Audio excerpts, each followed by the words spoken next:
আজকের ক্লাসে আলোচনা হবে কেমিস্ট্রির একটা চ্যাপ্টার পিরিয়ডিক টেবিল বা পর্যায় সারণী নিয়ে।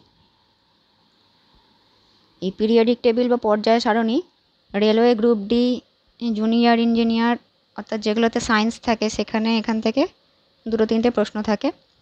এছাড়াও অন্যান্য পরীক্ষায় জেনারেল অ্যাওয়ারনেস পার্ট থাকেই, সেখানেও বিজ্ঞানের যে 2-4টে কোশ্চেন থাকে তার মধ্যে অনেক সময় পর্যায় সারণীর প্রশ্ন দেখা যায়।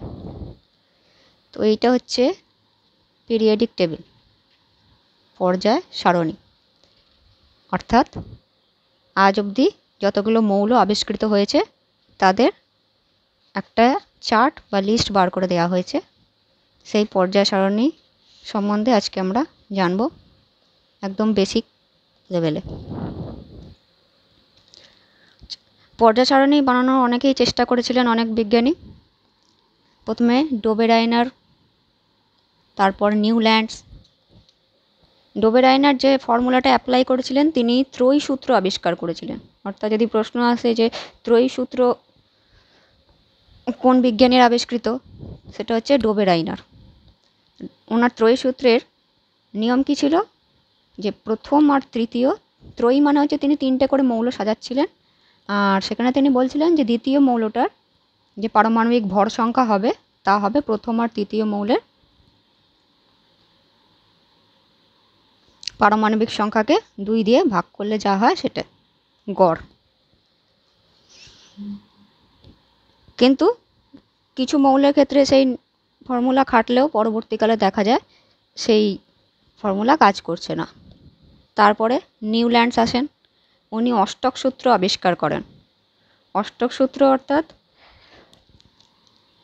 একটা নির্দিষ্ট মৌল থেকে শুরু করে 8 নম্বর মৌলতে আবার প্রথম যে মৌলটা ঠিক তার ধর্মেরই অনুরূপ ধর্ম দেখা যাবে, অর্থাৎ অষ্টম মৌল এলেই আবার একই ধর্ম রিপিট হবে।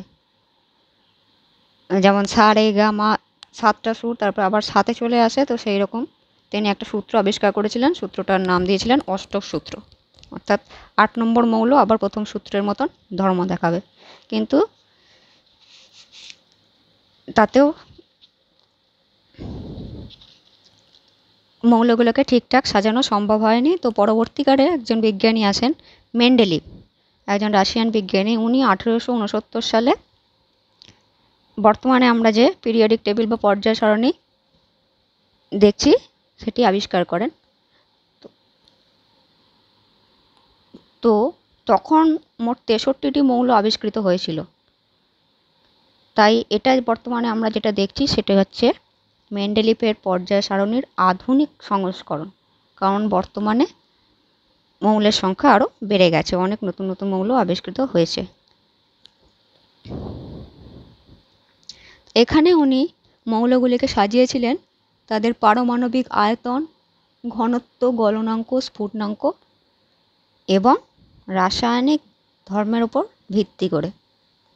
অর্থাৎ এখানে আমরা পর্যায় সারণী, মানে আজকে তো বেসিক ক্লাস হচ্ছে, কিন্তু এরপর যখন আমরা এটা নিয়ে আরেকটু ডিটেলসে আলোচনা করব তখন আমরা দেখব যে পারমাণবিক আয়তন কিভাবে কোন পর্যায় থেকে কোন পর্যায়ে বা কোন শ্রেণীর দিকে গেলে পরিবর্তিত হয়, ঘনত্ব, গলনাঙ্ক, স্ফুটনাঙ্ক প্রভৃতি পদার্থের যে ধর্মগুলো আছে সেগুলি ওপর থেকে নিচে বা নিচের থেকে ওপরে, কি ডান দিক থেকে বাঁ দিকে বা বাঁ দিক থেকে ডান দিকে গেলে কীভাবে পাল্টায়, সেগুলো সম্বন্ধে আমরা জানব।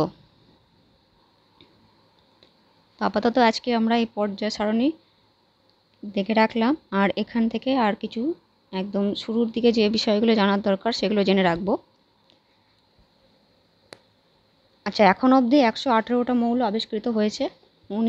মেন্ডেলিভ যখন আবিষ্কার করেছিলেন তখন 63টি মৌল ছিল, কিন্তু বর্তমানে 118টি মৌল আবিষ্কৃত হয়েছে। তাই এটাকে মেন্ডেলিভের পর্যায় সারণীর আধুনিক সংস্করণ বলা হচ্ছে।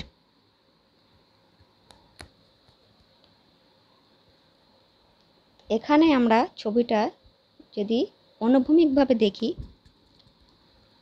তাহলে মোট উপরে আমরা দেখতে পাচ্ছি এইচ থেকে শুরু হয়ে নিচে এফআর অবধি 7টা রো রয়েছে। এই 7টা রোকে বলা হয় পর্যায় বা পিরিয়ড, 7টা পিরিয়ড। আর ওপর থেকে নিচের অবধি যদি আমরা কলাম বরাবর অর্থাৎ স্তম্ভ বরাবর দেখি তাহলে আমরা দেখতে পাচ্ছি বা উপরে ছোট ছোট করে লেখাও রয়েছে 18টা গ্রুপ অর্থাৎ 18টা শ্রেণী রয়েছে।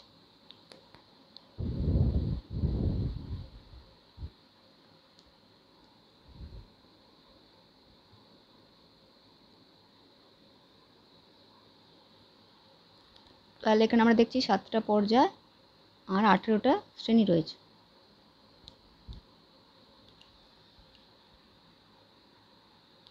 আচ্ছা, কিন্তু যখন মেন্ডেলিভ আবিষ্কার করেছিলেন তখন এখানে 7টা পর্যায় এবং 8টা শ্রেণী ছিল। আর একদম ডান দিকে যে মৌলগুলো রয়েছে সেগুলোকে উনি জিরো গ্রুপ বলেছিলেন, অর্থাৎ ওগুলো নিষ্ক্রিয় মৌল, তাই ওদের জিরো গ্রুপ বলে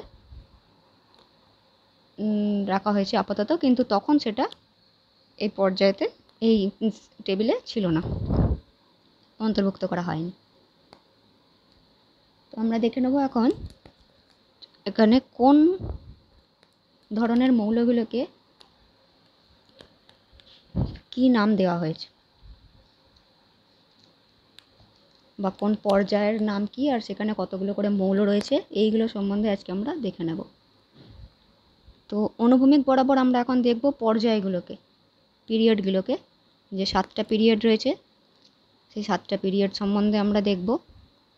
প্রথমে একদম ওপরে রয়েছে এইচ আর বাদিকে, আর একদম ডান দিকে উপরে রয়েছে HE অর্থাৎ হাইড্রোজেন আর হিলিয়াম।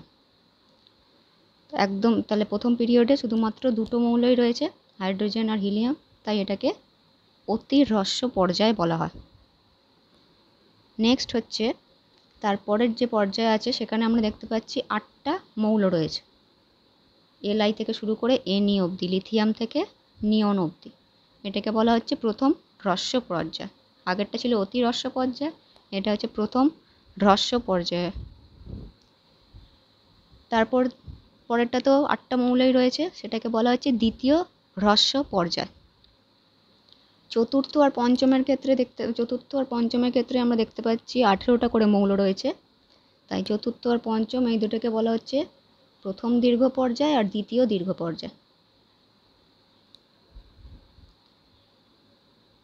এরপর 6 নম্বর যেটা রয়েছে সেটাতে মোট মৌলের সংখ্যা 32টা থাকার কথা, কিন্তু এখন অবধি 18টা রয়েছে, অর্থাৎ পর্যায়টি অসম্পূর্ণ আছে। এটাকে বলা হচ্ছে অতি দীর্ঘ পর্যায়। আর তারপরে যেটা রয়েছে 7 নম্বরে, সেটা এফআর দিয়ে শুরু হয়েছে কিন্তু তার মৌল এখনও আবিষ্কার হচ্ছে, তার শেষ হয়নি, তাই এটাকে অসম্পূর্ণ পর্যায় বলা হচ্ছে। তাহলে এই হলো প্রথম